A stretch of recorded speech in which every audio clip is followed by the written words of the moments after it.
El día de hoy les voy a explicar mi proyecto acerca de la limpieza y preparación de los datos y posteriormente el análisis exploratorio para mi proyecto de ciencia de datos. En este caso, yo escogí una base de datos referente a los casos de dengue en el municipio de Tuluá, en el departamento del Valle del Cauca. Es muy importante contextualizar esta base de datos primero que todo. Esta base de datos fue tomada del portal de datos abiertos datos.gov.co, en la cual se tiene registro acerca de los casos de dengue desde el 2022 hasta el 2024, donde vamos a poder obtener información muy valiosa como por ejemplo la edad de las personas, el sexo, a qué grupo étnico pertenecen, entre muchos otros síntomas que puedan presentar en esta afectación. En Tuluá es muy común los casos de dengue, ya que al ser un clima tropical, esto beneficia la propagación del mosquito que transmite el virus. Por lo tanto, es muy importante reconocer cuáles son los principales síntomas que presenta este virus para tratar esta enfermedad. Como objetivos generales tenemos analizar los registros de los casos de dengue en el municipio de Tuluá, con el fin de identificar los patrones, síntomas frecuentes y los factores asociados a la incidencia de esta enfermedad. Esto con el fin de diseñar estrategias de prevención y control más efectivas.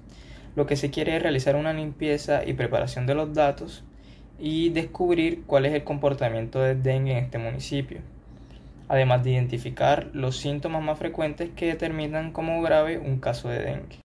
Y anteriormente, esta base de datos nos ofrece datos sociodemográficos y de los síntomas de los pacientes con esta enfermedad. Pero ¿qué pasa? Para el caso de los síntomas y otras columnas, estos están representados en datos enteros que representan una descripción específica. Por lo tanto, si no se sabe cuál es esta descripción, esto va a complicar mucho más el análisis del data frame. Inicialmente, esta base de datos tiene 53 columnas de tipo entero y 13 de tipo cadenas de texto. Esto puede llegar a ser bastante negativo, ya que por la naturaleza del data frame, al tener tantos datos enteros, esto va a ser mucho más difícil la comprensión de las descripciones a las que se refieren estos datos enteros. Es por esto que se hace necesario cambiar esta notación de entero a cadenas de texto, como lo podemos ver aquí. Una vez cambiado, se tiene una mejor comprensión, como por ejemplo para el caso de la columna fiebre dengue, ya se sabe que las personas tienen fiebre. O para el caso de que el paciente es hospitalizado, ya se sabe cuáles pacientes están hospitalizados y cuáles no lo están aún. Entonces, una vez limpiado el data frame, nos hacemos la siguiente pregunta, y es: ¿qué síntomas determinan que un caso de dengue se considere alarmante en el municipio de Tuluá? Nosotros posteriormente también verificamos cuáles son las columnas que se comportan casi como un entero, y son estas que podemos ver aquí. Es muy importante analizar si estas columnas aportan valor a nuestra pregunta problema o si no, para poder eliminarlas.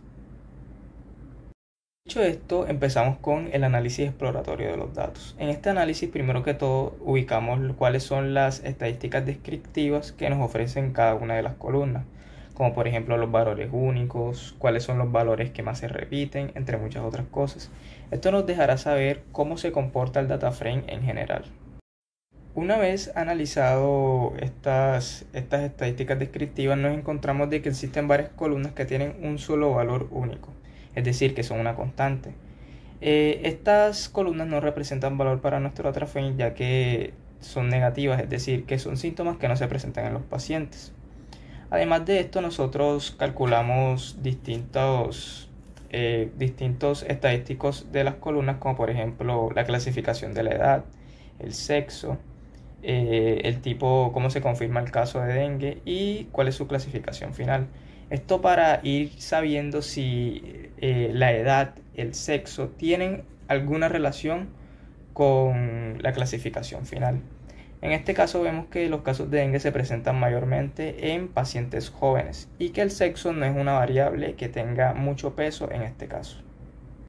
Dicho esto, nosotros planteamos un modelo de regresión logística. ¿Por qué logística? Porque a nosotros estar trabajando con variables cualitativas, Es muy importante que nosotros veamos esto como variables binarias, es decir, que si si un caso de dengue se considera grave o no, es importante analizar cuáles son los síntomas relacionados a este caso.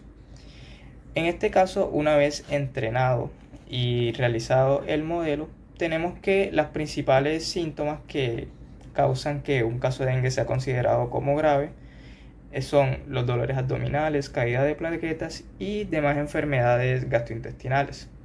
Los valores más altos representan una mayor incidencia en los casos de dengue grave, y los más cercanos a ceros que no inciden tanto, es decir, que se pueden presentar tanto en casos graves como en casos no graves. Lo mismo para los valores negativos.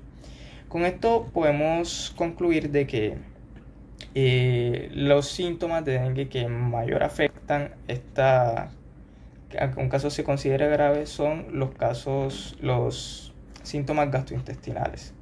Por lo tanto, en caso de que se presenten estos síntomas en una persona, es muy importante actuar de manera rápida para establecer el bienestar de las personas.